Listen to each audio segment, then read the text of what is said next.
자, 소방설비기 3위 산업기사 수험생 여러분 안녕하십니까? 오소방에서 자격증 강의를 담당하는 이종오라고 합니다.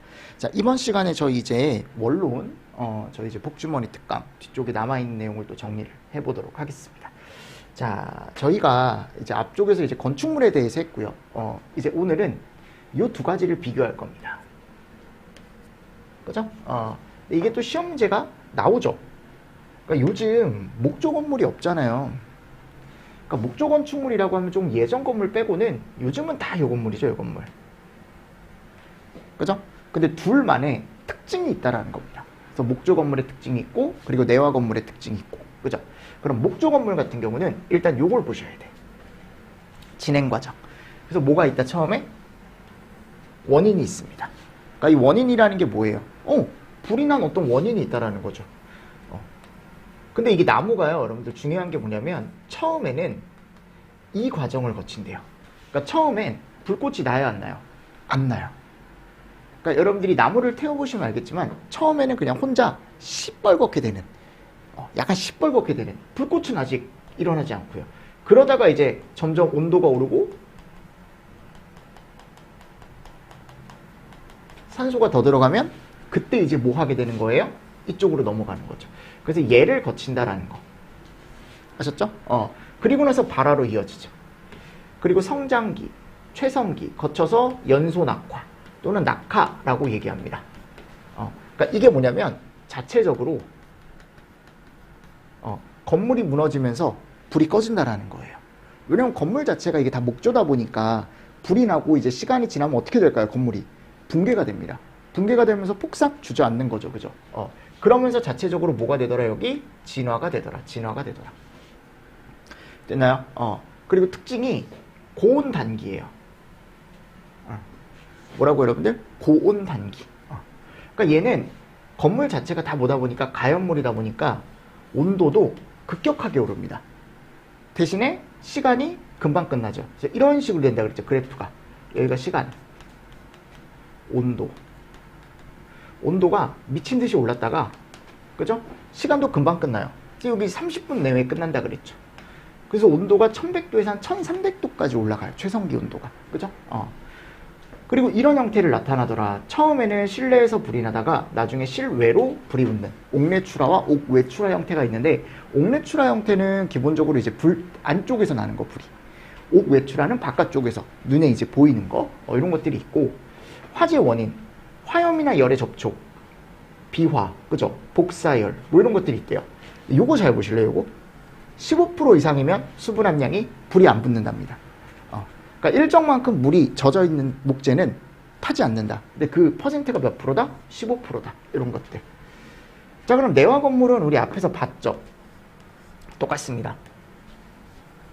근데 얘하고 좀 비교했을 때 얘는 저온 장기다라고 되어 있어요. 그래서 내화 건물은 약간 그래프가 이런 식으로 된다 그랬죠. 이런 식으로. 그러니까 온도도 얘는 한 1100도에서 1300도까지 올라가는 반면 얘는 한 900도에서 1100도까지 올라가고요. 그리고 이 시간이 길게 유지가 됩니다. 건물이 무너지지 않으니까 견뎌주는 거죠. 그죠? 얘를 우리가 저온 장시간형이다 라고 얘기를 하고요. 최고 온도가 낮아요, 더. 맞습니까? 그리고 2-3시간 가연물의 양에 따라 화재가 갑니다. 얘는 30분 내외로 끝나죠. 근데 얘는 한 2시간, 3시간 정도 건물이 약간 버텨준다라는 거죠. 자, 그리고 플래시오버나 백드래프트 등 인반 건축물 화재와 유사하다. 아까 저희가 배웠던 플래시오버나 백드래프트 이런 게 다 발생을 하고, 참고로 말씀드리면 목조 건물은 백드래프트가 발생할 수 있거든요. 그죠? 근데 백드래프트는 목조 건물에선 발생할 수가 없습니다. 왜냐하면 백드래프트가 환기지배형, 훈소가 유지돼야 되는데 이 훈소가 유지되려면 산소가 공급이 안 돼야 되잖아요. 근데 목조는 감세기 때 어떻게 돼요? 건물이 다 주저앉아 버리니까 여기 이제 환기지배로 갈 수가 없다. 아셨죠? 그래서 백드래프트는 보통 내화 건물에서만 얘기를 한다라는 거 보시면서 넘어가 주시면 됩니다. 그래서 제가 오른쪽 상단에 요거 넣어놨죠. 이게 방금 제가 얘기했던 거예요. 그죠? 그래서 같이 보시면서 고온 단기, 저온 단기, 온도 몇 도치까지 올라가는지 이런 것들 잘 보시면 됩니다. 자, 그리고 나서 이제 3개가 나와요. 이 3개를 비교를 하셔야 되는데 가장 중요한 개념은 저는 얘라고 생각을 합니다. 근데 자격증 쪽에서 이 3개가 많이 나오진 않아요. 그래서 저는 정의 정도. 화재 가혹도는 뭐라고 얘기하냐면 화재가 났을 때 얘를 파괴하는 정도래요. 건물이나 그 건물 안에 있는 재산, 파괴하거나 손상을 입히는 능력의 정도다라고 되어 있습니다. 화재 가혹도의 특징이라고 나와 있죠. 가혹도가 높을 때는요, 건물 재산의 손실도 당연히 증가를 합니다. 그죠? 또는 이제 화재 심도라고 얘기하는데, 이 화재 가혹도가 뭐에 따라 결정이 되냐면 이런 애에 따라 결정이 된대요. 그 실에 올라갈 수 있는 최고 온도가 얼마나 지속되는지, 이 최고 온도가 얼마나 지속되는지 아셨죠? 걔가 이제 가혹도를 결정짓는 애인데, 이 최고 온도를 얘기하는 게 또는 지속 시간을 얘기하는 게 화재 강도를 우리가 최고 온도라고 얘기를 하고요, 화재 하중을 지속 시간이라고 얘기를 합니다. 그럼 화재 강도, 그러니까 여기 최고 온도는 누가 결정짓는 거냐면 열 방출률, 얘를 우리가 다른 말로 화재 강도라고 얘기하는 거고요. 지속 시간은 누가 결정짓냐면 그 실 안에 들어있는 가연물의 양, 그래서 얘를 화재 하중이라고 얘기합니다. 아셨죠? 그래서 이 밑에 있는 식보다는 얘 잘 보시라고, 정의. 화재 가혹도가 뭔지, 화재 심도가 뭔지. 그러니까 화재 심도를 우리가, 화재 가혹도를 식으로 나타낼 수 있는데,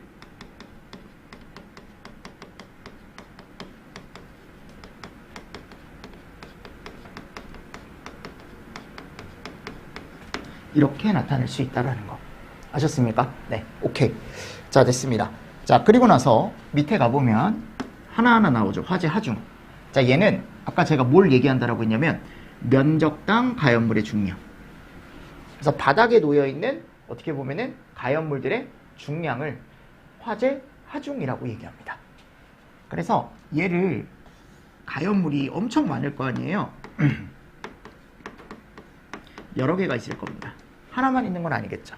그래서 이 가연물들을 뭘로 바꾸면, 그렇죠, 목재로 바꾸면 걔를 우리가 화재하중 공식으로 표현할 수가 있거든요. 그래서 화재하중 공식이라는 건 모든 가연물을 다 뭘로 바꾼 거다? 목재로 환산했을 때 화재하중 값을 구할 수 있는데, 자, 어떻게 구하냐면 위에다가 이 A, B, C, D 있죠. 각 가연물의 발열량,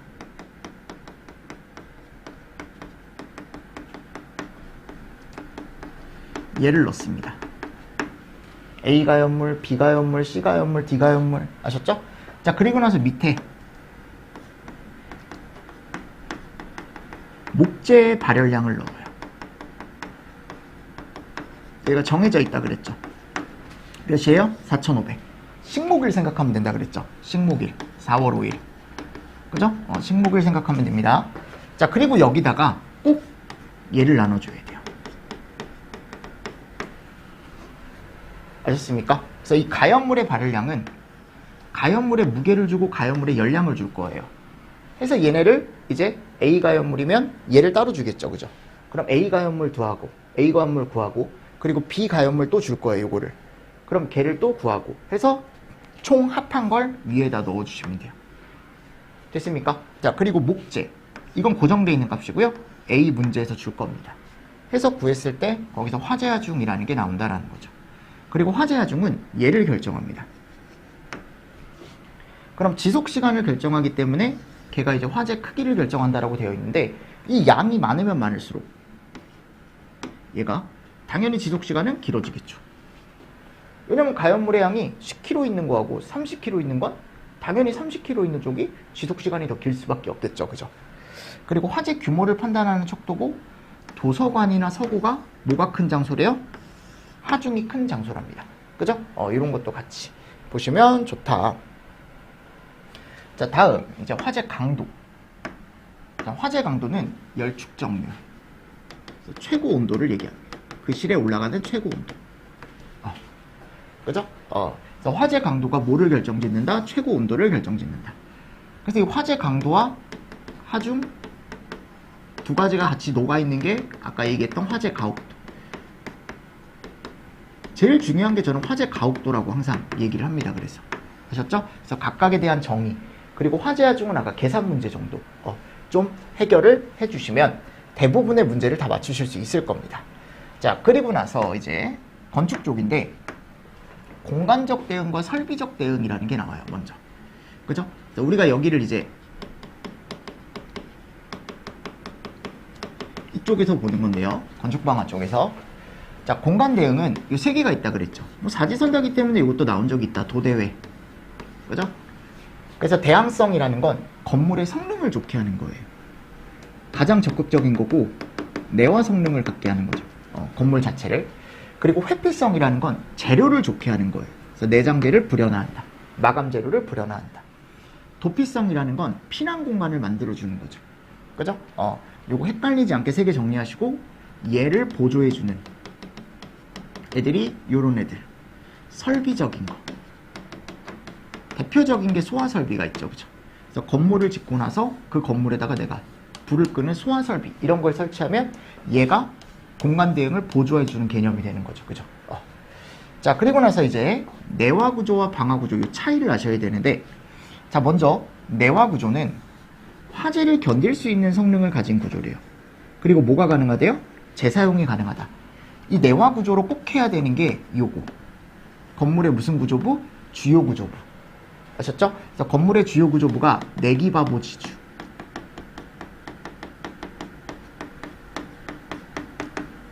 맞습니까? 자, 이런 애들은 무조건 우리가 무슨 구조로 해야 된다? 내화 구조로 해야 된다.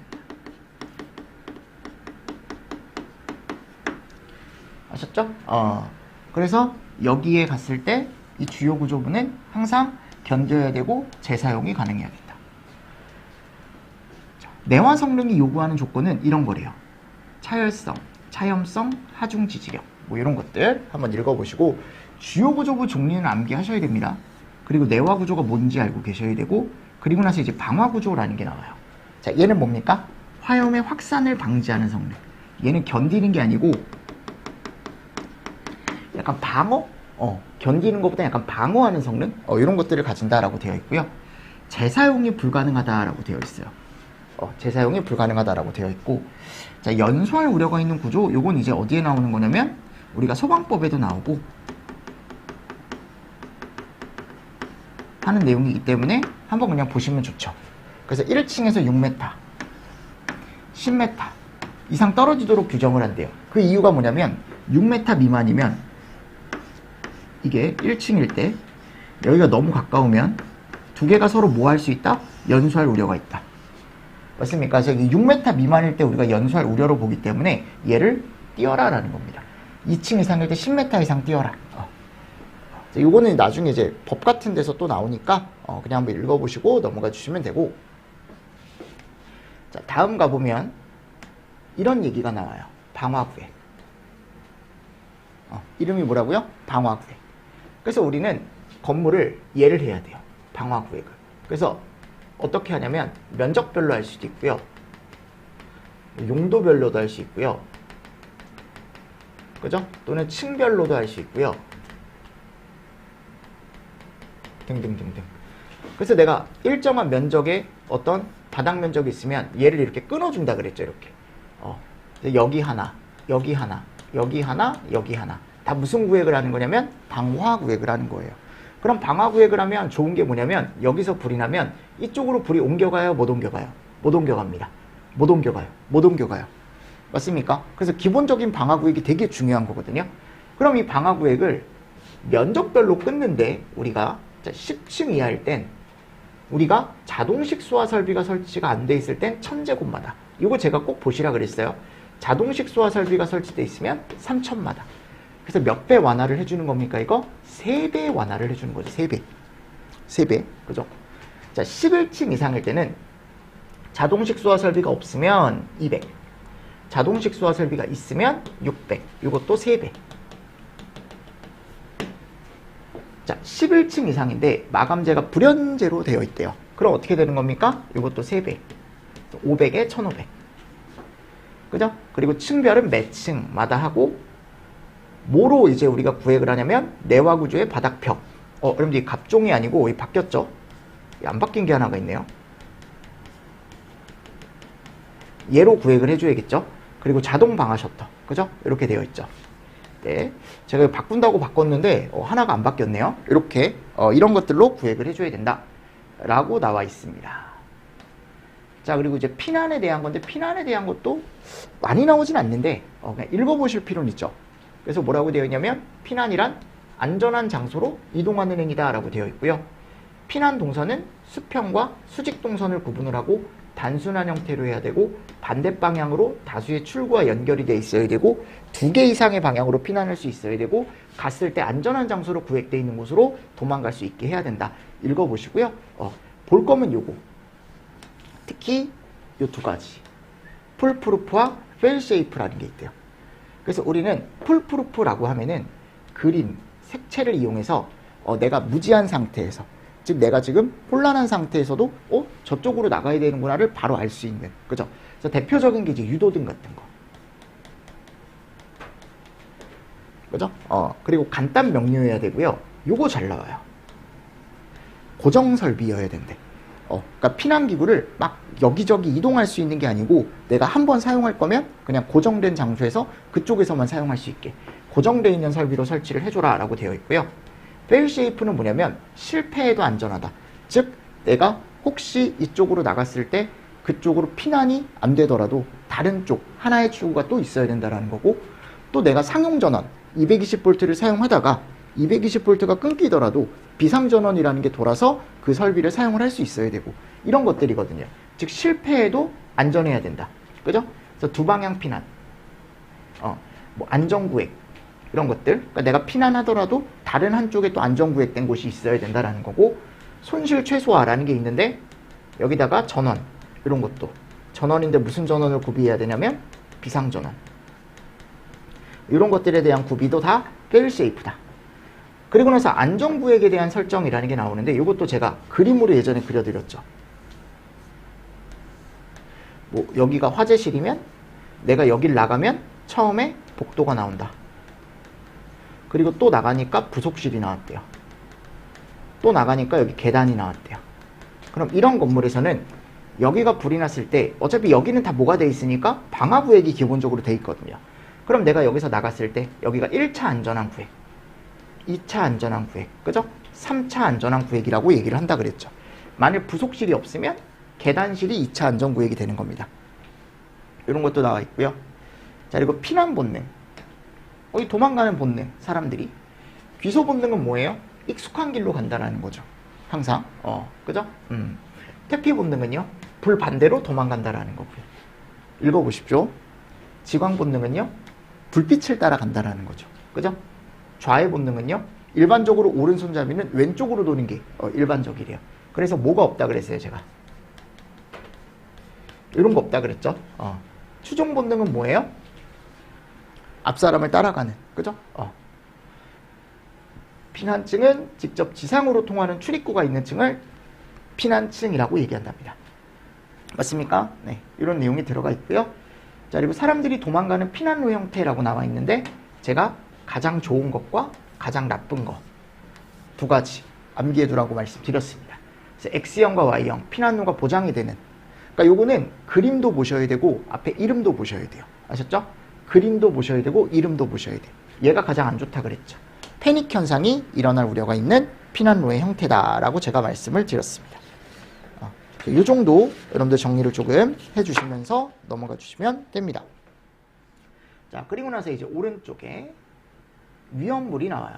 그죠? 위험물. 위험물은 여러분들이 다 암기를 하셔야 되는 부분이라 암기를 다 하셨을 것 같긴 하지만 우리가 먼저 인류부터 한번 볼까요? 자, 인류의 성상은 뭐예요? 산화성 고체입니다. 그죠? 이류는 뭡니까? 다 알고 계시겠지만 모르시면 지금 외우시면 돼요. 네. 아직 시험까지 많이 남았습니다. 네. 제가 항상 하는 얘기 있죠. 공부는 시험 몇 주 전부터다? 2주 전부터다. 네. 그때부터 집중이 제일 잘 돼요. 지금은 집중이 잘 안 될 시기입니다. 제가 봤을 때. 저 예전에 보면요. 한 시험 2주 전? 네, 그때가 제일 집중 잘 되더라고요. 그때는 진짜 발등에 불 떨어진 거죠. 네. 발등에 불이 떨어져가지고 미친 듯이 하는 거야, 그때부터. 그때가 진짜 뭐가 잘 되냐면 집중이 잘 돼요. 당연히 아니신 분들도 있겠죠. 네. 저는 예전에 그랬습니다. 네. 산화성 액체, 그죠? 일단 이거부터 정리할 수 있어야죠. 공간이 협소한 관계로 이런 식으로 정리를 하시고 이제 하나하나 보는 거예요. 이제 하나하나. 자, 먼저 1, 2위험물은 산화성 고체다라고 했고, 자, 얘네들은 먼저 얘를 정리하셔야 됩니다. 이거 안 외우셨으면 꼭 외우세요. 평명하고 지정수량 아셨죠? 그래서 염소 무기, 염소 무기, 얘가 50kg, 그죠? 브롬, 질산, 요오드, 부질료 300kg, 과, 중, 그죠? 얘가 1000kg, 53000이죠, 53000. 그래서 얘네들은 공통적으로 다 얘가 들어간다 그랬어요. 무슨 산염류. 근데 여기 갔을 때 얘 빼고, 무기 과산화물 빼고, 맞습니까? 또는 얘 이름을 우리가 뭐라고 한다 그랬어요?